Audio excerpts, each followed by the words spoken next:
नमस्कार मित्रांनो, तुमचं स्वागत आहे माझ्या नवीन ब्लॉगमध्ये. खूप दिवसानंतर हा ब्लॉग घेऊन येतो आहे कारण मध्ये कुठे फिरणं झालंच नव्हतं. सो आता आम्ही चाललो होतो शेगावला. रात्री आम्ही भेटलो डोंबिवली स्टेशनला. सगळे मित्र एकत्र भेटल्यावर आम्ही प्लॅटफॉर्म नंबर 2वरून कल्याणसाठी निघालो कारण आमची ट्रेन कल्याणवरून निघणार होती. हा सकाळचा नाही तर रात्रीचा प्रवास होता. सो अर्धा तास आधीच आम्ही निघालो. फायनली आम्ही पोचलो कल्याण स्टेशनला. कल्याण स्टेशनला पोचल्यावर बघितलं तर खूपच गर्दी होती कारण ट्रेन एक नाही तर 2 ते 3 तास लेट होत्या.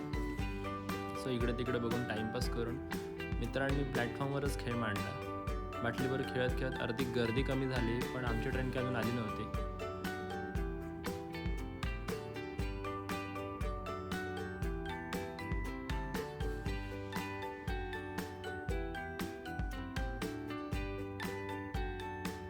टाईमपास करून झाला आणि फायनली 2:30 वाजता आमची ट्रेन प्लॅटफॉर्मला आली. सगळ्यांनी सुटकेचा निश्वास सोडला आणि गणपती बाप्पा बोलून आणि फायनली 5 वाजता पोचलो खेरवाडीला.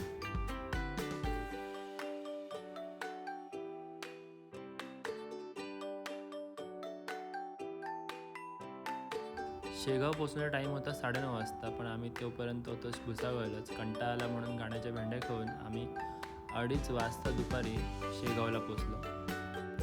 शेगाव स्टेशन बाहेर ऑटो करून 10,000 रुपये देऊन आम्ही निघालो भक्तिनिवाससाठी. भक्तिनिवासला जाण्यासाठी आधी बुकिंग करायची असते किंवा तिथे पोहोचल्यानंतर बुकिंग करायची झाल्यास 2 तास लेट होतो. सो आम्ही जास्त वेळ न घालवता मंदिराच्या बाजूला 2 मिनिटावर असलेल्या अतिथी गेस्ट हाऊसला जाऊन आम्ही आमची राहण्याची सोय केली.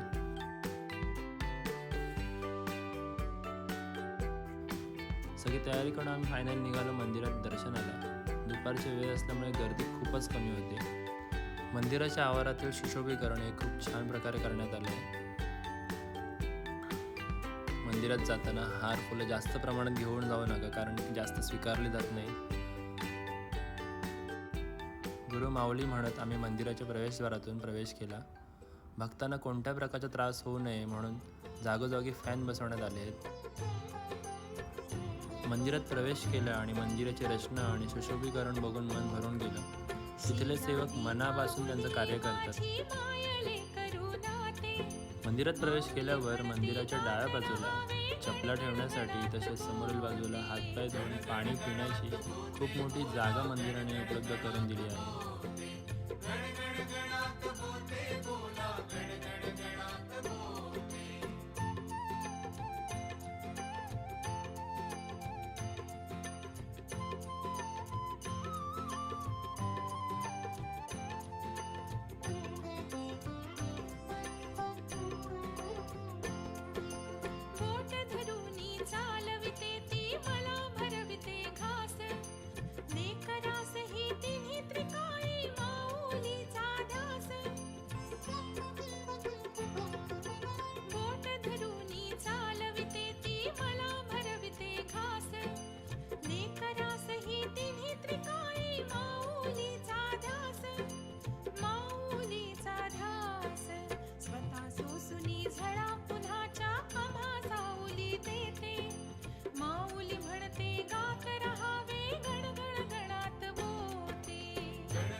फायनली खूप छान प्रकारे दर्शन घेऊन आम्ही निघालो आमच्या परतीच्या प्रवासाला.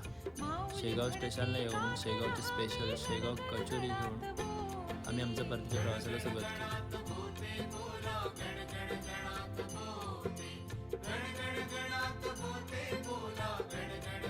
तुम्हाला हा व्लॉग कसा वाटला हे कमेंट सेक्शनमध्ये नक्की कळवा आणि पेजला फॉलो आणि सबस्क्राईब नक्की करा. धन्यवाद.